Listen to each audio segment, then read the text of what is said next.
Partie 4. Comment arrêter les conneries. Chapitre 17.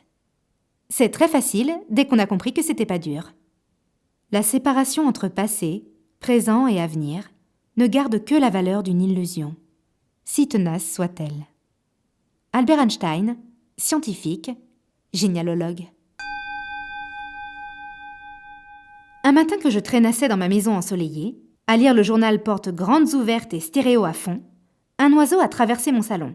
Il battait des ailes comme un fou, volait dans les lampes et les plantes et répandait ses plumes, ses fientes et sa peur partout chez moi. Il n'arrêtait pas de se cogner à la vitre dans ses vaines tentatives de s'échapper, tandis que je le poursuivais, armé d'une tongue, pour essayer de le guider vers la sortie. C'était horrible à regarder. Le pauvre était épuisé, ses yeux écarquillés et son petit cœur de piaf certainement sur le point d'exploser de peur. J'ai finalement réussi à l'escorter dehors, vers la liberté, puis j'ai dû passer quelques minutes à calmer le mien, de petit cœur de piaf, en réexaminant les lieux du drame. J'imaginais sa panique et sa frustration. « Je peux voir le ciel, c'est juste là. Si je vole assez haut et assez vite, je devrais l'atteindre. » Cela m'a fait penser à la façon dont la plupart d'entre nous vivons notre vie. Nous qui savons très clairement ce que nous voulons, mais qui nous tuons quand même à la tâche, sans succès, seulement parce que notre méthode n'est pas la bonne. Dans ces cas-là, si on s'arrête et qu'on réfléchit une minute, si on regarde les choses sous un autre angle, on remarque cette gentille dame en peignoir, de l'autre côté de la pièce, qui nous tient la porte grande ouverte sur notre objectif. Tout ce qu'il nous reste à faire, c'est voler par là. Ah, ces drames que nous mettons nous-mêmes en scène. Nous sommes tellement accaparés par nos histoires. Je n'ai pas l'argent, je ne suis pas assez bon, je ne peux pas démissionner, je suis paresseux, mes cheveux sont moches. Traînant des pieds, tête baissée, accrochés à nos fausses croyances comme à des canots de sauvetage pleins de guano, que nous nous empêchons de discerner l'océan infini des possibles et des opportunités qui nous entourent à chaque instant. Avez-vous déjà marché dans une rue pour la énième fois pour découvrir soudain une maison, un arbre, une boîte à lettres, n'importe quoi, là, sous vos yeux en pleine lumière, que vous n'aviez jamais remarqué avant? Ou vous êtes-vous déjà brusquement rendu compte de la couleur d'yeux d'un ami de 20 ans? Ou encore, avez-vous déjà regardé votre mère et pensé « J'ai été à l'intérieur de cette femme à un moment ?» Toutes ces choses ne sont pas apparues par magie. Elles ont toujours été là. Simplement, vous n'en faisiez pas l'expérience, trop occupé que vous étiez à diriger ailleurs votre attention. Voici un petit exercice rigolo. Là, maintenant, où que vous soyez, regardez autour de vous et comptez les objets rouges. Prenez une minute. Comptez-les tous. À présent, arrêtez-vous, revenez à cette page et fixez vos yeux dessus. Et essayez de repenser à tous les objets jaunes qui vous entourent. Il y en a probablement des tonnes, mais vous les avez ratés puisque vous cherchiez du rouge. Votre réalité prend forme là où vous choisissez de fixer votre attention. Ce n'est qu'un exemple de ce qu'on ne remarque pas, mais qu'on pourrait voir. Il faut y ajouter une infinité d'émotions, de pensées, de croyances, d'interprétations, de sons, de rêves, d'opportunités, d'odeurs, de points de vue, de façons de se faire plaisir, de réponses, de non-réponses, de choses à dire et de manières d'aider. Pourtant, engoncés dans nos habitudes, enfoncés jusqu'au cou dans nos histoires sur ce que nous sommes et l'aspect supposé de notre réalité, nous ne faisons à chaque instant qu'égratigner la surface des choses. Ainsi, nous sommes entourés en permanence d'innombrables versions de la réalité qui déchirent grave et qui restent simplement plantées là, comme une bande de jeunes filles timides lors de leur première virée en boîte, appuyées contre le mur, à attendre que quelqu'un les invite à danser. Comme l'a dit le poète William Blake avec beaucoup d'éloquence, « Si les portes de la perception étaient nettoyées, toutes les choses apparaîtraient à l'homme telles qu'elles sont. » Infini. Alors, pourquoi ne pas créer un truc qui déchire? Wouhou! On parle de votre vie, là! Songez que si vous vous décidiez enfin à dépasser vos raisons de penser que l'argent c'est le mal, que l'intimité vous effraie ou toute autre excuse parmi la pléthore que vous considérez sérieuse et réelle, alors qu'elles ne sont très probablement que mignonnes et ridicules, vous pourriez créer, littéralement, la réalité que vous voulez. Dès que je me trouve moi-même impressionnée par un ensemble particulièrement créatif d'excuses de ma composition, ou que je me prends en train d'organiser dans ma tête une fête de la pitié en mon honneur, je pense à Ray Charles. Je n'écoute pas souvent ses disques, mais c'est toujours vers lui que je me tourne quand j'ai besoin d'un bon coup de pied dans le derrière. Membre d'une minorité, ruiné, aveugle, orphelin à 15 ans, élevé dans la partie colorée de la ville à une époque où l'esclavage n'était pas un si lointain souvenir, il est devenu l'un des musiciens américains les plus influents de tous les temps. Chacune des minuscules tentatives de pauvre de moisme que je tente d'opposer à Ray se racornit et redevient par comparaison le « et c'est encore morveux » qu'elle est en réalité. Et me revoilà forcée de regarder ma vie, et mes excuses, sous un nouvel angle. Sérieux, tu vas vraiment laisser ça t'arrêter ? Tout ce que vous avez à faire, c'est prendre la décision d'abandonner tout ce qui vous dessert, même si vous y êtes attaché, et rendre possible la réalité que vous voulez. La vie est une illusion de votre perception. Elle se trouve modifiée dès l'instant où vous désirez la modifier. Notre expérience sur cette planète est déterminée par la façon dont nous décidons de percevoir la réalité. Je sais ce que vous vous dites. C'est ça. Comme si ça pouvait être aussi facile. Si c'était le cas, est-ce que j'aurais passé tout ce temps à me cogner la tête sur le mur de verre de ma médiocrité voulue ? Mais avant que cela vous mette de mauvaise humeur, rappelez-vous, tous ces errements dans les réalités qui soi-disant nous enferment ont une grande valeur car ils nous permettent de grandir, d'évoluer et d'apprendre. Les mers agitées fabriquent de bons marins. Toutefois, c'est à vous de décider du temps que vous comptez passer à l'école à travailler encore et encore sur les mêmes problèmes. Votre diplôme est déjà imprimé, il n'attend plus que vous. Vous n'avez plus qu'à laisser tomber votre histoire actuelle pour en écrire une autre qui conviendra mieux à celui ou celle que vous êtes vraiment. Si vous voulez vous joindre à la fête et changer de perspective, suivez les conseils de ce livre, mais suivez-les vraiment, pas à moitié, et croyez-y, tant que vous y êtes. Potassez la bibliographie que vous trouverez en fin d'ouvrage, ainsi que sur mon site. Impliquez-vous à fond dans l'abandon des liens que vous entretenez avec des actes et des pensées de basse fréquence. Ayez confiance en l'amour infini que l'univers éprouve pour vous. Envoyez à la peur votre poing en pleine figure et foncez bravement dans l'inconnu. Ah, et faites ça aussi. Petit 1, prenez conscience des histoires que vous vous racontez. Appelons-les des histoires parce que c'est précisément ce qu'elles sont. Elles ne sont pas la vérité. Elles peuvent être réécrites. Vous êtes l'auteur de votre vie.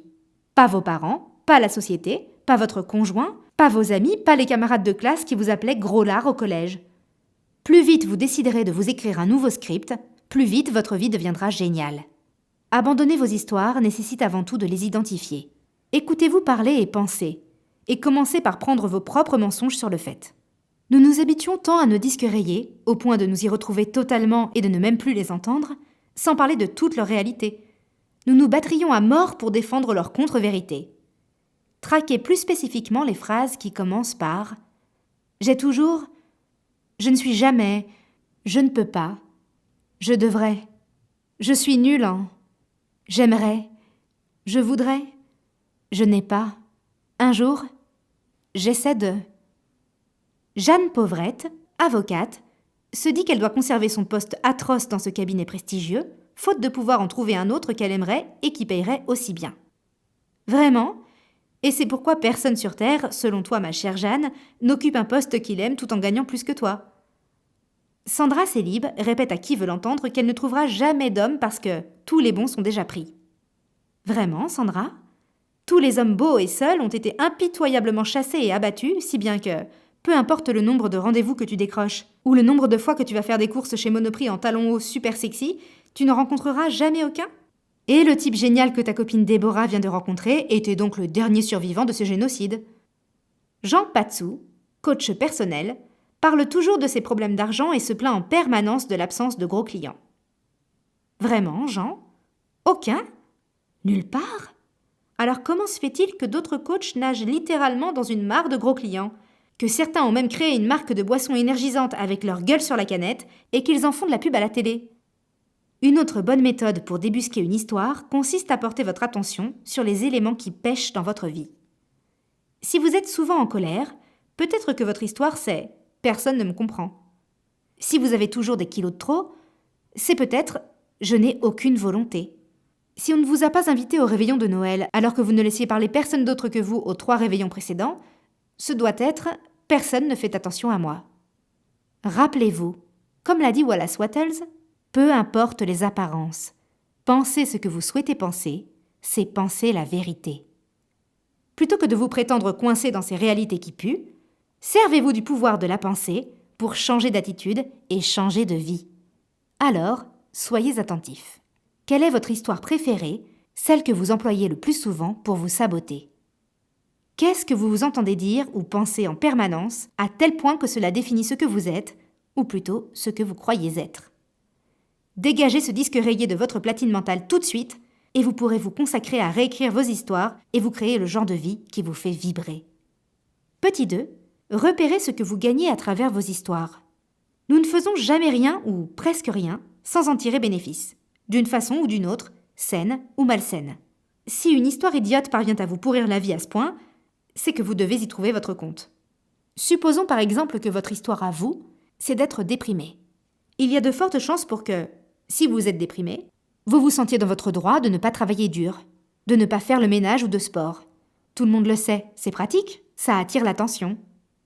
Des gens passent voir comment vous allez, parfois même ils apportent à manger, et puis ça vous procure un sujet de discussion. Sans compter que ça vous autorise aussi à ne pas essayer de faire des choses trop dures, histoire de ne pas risquer l'échec, et à boire de la bière au petit déjeuner. Supposons maintenant que votre histoire, c'est de ne pas arriver à gagner de l'argent. Tant que vous restez fauché, vous avez raison, vous êtes une victime, ce qui vous rend dépendant des autres et vous apporte de l'attention. On vous invitera souvent au restaurant. Vous n'avez pas à prendre vos responsabilités. Vous pouvez abandonner avant même d'avoir commencé. Pas d'échec possible. Et si votre barre tombe encore bien en dessous de la médiocrité, vous pouvez accuser les autres, les circonstances, plutôt que de prendre le risque de changer, puisque vous ne pouvez pas vous permettre de prendre des risques financiers. Supposons enfin que votre histoire, c'est d'être nul pour les relations amoureuses sérieuses. Vous avez votre liberté. Pas besoin de vous engager. Vous pouvez continuer à reluquer l'herbe plus verte chez le voisin. Vous ne risquez pas d'être blessé puisque vous n'êtes pas vulnérable. Vous pouvez vous plaindre d'être toujours célibataire et on vous plaindra. Vous avez le lit pour vous seul, vous échappez au compromis et à l'obligation de vous épiler. Sauf en été. Sans nous en rendre compte, nous valorisons bien plus les avantages que nous retirons de nos histoires que ceux que nous pourrions obtenir autrement. Car ils nous sont connus, familiers, confortables et que nous craignons de les abandonner. Si nous sommes déprimés ou victimes, ou autre chose, depuis l'enfance, nous nous mentons à nous-mêmes en nous persuadant que c'est là notre vérité d'adulte afin de continuer à en récolter les fruits.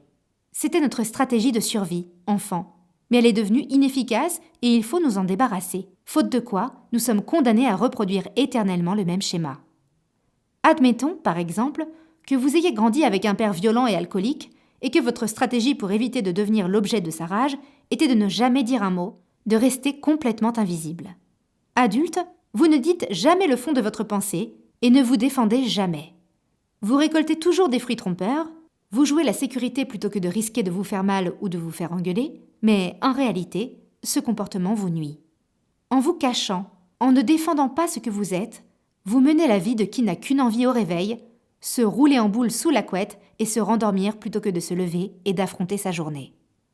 Une fois identifiés les faux avantages que vous apportent vos histoires, vous pouvez engager le processus de réécriture et les remplacer par de nouvelles versions plus puissantes qui serviront l'adulte que vous êtes.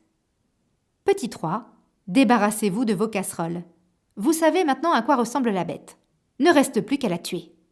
Prenez votre liste de « je ne peux pas » et de « je devrais » et écrivez votre flux de conscience, voir l'exemple ci-après, en essayant de ressentir jusque dans la moelle de vos os ce que vous apporte ce genre de fausses croyances. Je me sens unique, je me sens en sécurité, je peux vivre chez mes parents, pas besoin de trouver du travail, etc. Dressez la liste de ces faux avantages. Faites vraiment un effort pour les coucher tous par écrit. Maintenant, concentrez-vous sur l'attention, l'unicité, la sécurité ou autre, bref, sur ce qui vous pousse au fond à agir ainsi. Et devenez transparent sur ces motivations. Prenez-vous sur le fait, ressentez les choses à fond. À présent, voyez vos faux avantages pour ce qu'ils sont vraiment, de petites parties effrayées de vous-même, qui tiennent leur rôle. Remerciez-les pour avoir essayé de vous protéger et pour vous avoir tenu compagnie tout ce temps, puis virez-les, sans regret. Ensuite, remplacez les sensations que vous procuraient ces avantages trompeurs par des sensations de joie, de pouvoir et d'excitation à l'idée de devenir enfin celui que vous êtes vraiment et en pensant à ce que cela vous apportera. Imaginez le gamin qui quitte votre corps et l'adulte puissant qui le remplace. Inspirez l'adulte, expirez l'enfant et la vieille histoire. Un peu comme si vous récupériez les clés de la Ferrari des mains de cet enfant de 7 ans qui la conduisait jusqu'alors et qui a manqué de vous tuer. Imaginez-vous comme l'adulte prenant sa place derrière le volant. Continuez de visionner, ou d'écrire, ce que ça fait quand l'adulte véritable vient remplacer la vieille histoire de votre enfance. Ressentez ça. Laissez l'excitation vous gagner. Là, prenez une décision. Vous êtes prêt pour ce changement. prêt pour enclencher des actions décisives sur ce chemin qui est le vôtre. Imaginons par exemple que Sandra Célib en est tellement bavée qu'elle décide d'agir avec force et d'affronter ses problèmes relationnels. Elle va commencer par être très claire sur ses histoires à elle. Je ne rencontre pas d'homme parce que tous les bons sont pris. Je suis nulle pour la drague. Je ne sais jamais quoi dire aux hommes. Je n'attire pas les hommes, pas les bons en tout cas. Je fais peur aux hommes. Je ne fais pas confiance aux hommes. Je crois vraiment que personne ne m'attend. Une fois dressée sa liste, qui pourrait faire des pages, j'ai réduit pour la clarté de l'exemple et la possibilité de sortir de chez moi aujourd'hui. Sandra écrit son flux de conscience à propos des bénéfices qu'elle tire de tout cela. Je dis flux de conscience précisément parce qu'il faut se laisser porter par le courant, ne rien censurer, se contenter d'écrire. Dans le cas de Sandra, cela pourra donner quelque chose comme « En disant qu'il n'y a plus d'hommes, je me lave de toute responsabilité pour n'en avoir rencontré aucun. Je peux me sentir victime et me dire que j'ai raison de rester seule. Je prouve à quel point les hommes sont nuls puisque je n'en rencontre aucun de bien. Ma douleur de n'être pas digne et ma méfiance envers les hommes sont constamment renforcées par le fait d'être seule. J'ai l'impression de savoir ce que je fais, de maîtriser les choses en ne laissant personne s'approcher. Je me sens libre. Je me sens en sécurité. Je me sens à part car mon non-respect des règles m'attire de l'attention. » Encore une fois, on pourrait continuer comme ça pendant des pages, mais je crois que vous avez saisi le truc. Une fois toutes ces fausses récompenses couchées sur le papier, Sandra pourra se concentrer sur elles, les ressentir pleinement, les remercier d'avoir essayé de la protéger, on évite le quart d'heure d'autodénigrement, merci, puis les congédier et les remplacer par d'autres histoires plus puissantes. Elle peut, littéralement, les échanger pièce pour pièce. Par exemple, en disant qu'il n'y a plus d'hommes, je me lave de toute responsabilité pour n'en avoir rencontré aucun, devient « Le monde est plein de mecs géniaux et aimants, et je suis parfaitement capable et même enthousiaste à l'idée de m'en trouver un bien. » Je peux me sentir victime et me dire que j'ai raison de rester seule, devient « J'ai du pouvoir, je suis aux commandes de ma vie, je choisis d'aimer et d'être aimée. » Je prouve à quel point les hommes sont nuls puisque je n'en rencontre aucun de bien, devient « J'aime et j'ai confiance en les hommes et cela me fait grand plaisir d'être avec un type super qui me rend folle de bonheur. » Ces nouvelles histoires deviennent sa nouvelle vérité. Afin d'y adhérer plus encore, elle se concentre sur elle, les inspire et s'efforce de sentir ô combien elle la rend heureuse. Ces histoires sont à nouveau ses nouvelles affirmations, qu'elle va réécrire et répéter à voix haute encore et encore et encore, et qui vont instantanément remplacer les vieilles, des fois qu'elles s'échapperaient de sa bouche ou de son esprit par accident. On résume. Petit 1, faire la liste de vos vieilles histoires, celles que vous avez pris l'habitude de raconter et de penser. Petit 2, écrivez les bénéfices que vous en retirez. Petit 3, ressentez ces faux bénéfices, remerciez-les de leur aide et décidez de les abandonner. Petit 4, prenez chacun de ces faux bénéfices et remplacez-le par une nouvelle histoire plus puissante. Petit 5, répétez-vous cette histoire ou cette affirmation encore et encore et encore jusqu'à ce qu'elle devienne vraie. Petit 6, contemplez votre nouvelle vie géniale. Rien n'est permanent dans ce monde et nos histoires ne font pas exception à la règle. Pourtant, nous nous accrochons à elles pour éprouver un faux sentiment de sécurité qui nous entraîne invariablement au chagrin et à la perte. Soyez prêts à lâcher prise. Ne cessez jamais de réinventer vos histoires en grandissant. Petit 4. Allez de l'avant. Une fois tout le travail ci-dessus effectué et vos nouvelles histoires bien en place, agissez. Si autrefois vous étiez déprimé mais que vous avez décidé d'oublier ça, arrêtez la musique mélancolique. Cessez de dire que vous vous sentez nul, de prétendre que vous êtes habillé dès lors que vous avez enfilé un peignoir, etc. À la place de tout ça, concentrez-vous sur les bonnes choses. Faites ce que vous aimez faire, bref, produisez un effort plutôt que de vous affaler dans la sensation familière et confortable de la déprime. Prenez conscience d'avoir développé des habitudes et combattez-les. Comportez-vous comme quelqu'un qui ne serait jamais déprimé. Habillez-vous comme lui, traînez avec le même genre de personnes, parlez comme lui, faites ce qu'il fait. Pénétrez-vous de cet enseignement. Vous pouvez obtenir ce que vous voulez. Cela ne marchera pas si vous vous contentez de faire semblant. Impossible de penser « Ok, je vais à un rendez-vous galant et je me dis que je vais passer un super moment, mais en vrai, je sais que ça va être horrible, parce que c'est toujours horrible, même si j'essaie d'adopter la bonne attitude face à ça. » Se jeter à l'eau tout en se croyant, au fond de soi, régi par les circonstances du passé, c'est comme pardonner à quelqu'un tout en continuant d'espérer qu'il tombe le cul dans une flaque d'eau. Petit 5. Sortez de la routine. Parlez à des inconnus. Portez des vêtements différents. Allez faire vos courses dans une nouvelle épicerie. Préparez un dîner pour quelqu'un que vous souhaitez mieux connaître. Changez de marque de dentifrice. Allez voir un film un mercredi à minuit. Apprenez 3 nouvelles blagues. Allongez vos pas. Remarquez 5 trucs super que vous n'aviez jamais remarqués chez votre mère, chez vous, dans votre maison, dans vos croyances, sur votre visage. Forcez-vous à sortir de votre routine et vous serez sidéré par ces nouvelles réalités qui ont toujours été là et qui soudain se présentent à vous. Petit 6. Enrayez la spirale. Il y a aussi la très populaire spirale des ténèbres. Vous y entrez quand votre chien meurt et que vous prenez soudain conscience que vous êtes désormais célibataire et sans chien, et que vous le resterez puisque tout le monde vous quitte, même votre chien, et que ce ne serait probablement pas le cas si vos cuisses étaient moins grasses, ou si vous étiez moins dans l'ombre de votre sœur parfaite qui est plus ou moins à elle seule la raison de votre absence totale de confiance en vous et bla bla bla. Vous pouvez être triste, mais que cela ne prenne pas des proportions dramatiques. Si une mauvaise chose arrive, ressentez-la, tirez-en les enseignements, passez à autre chose et reprenez votre vie méga excitante là où vous l'aviez laissée. Petit 7. Aimez-vous. Plus que le drame.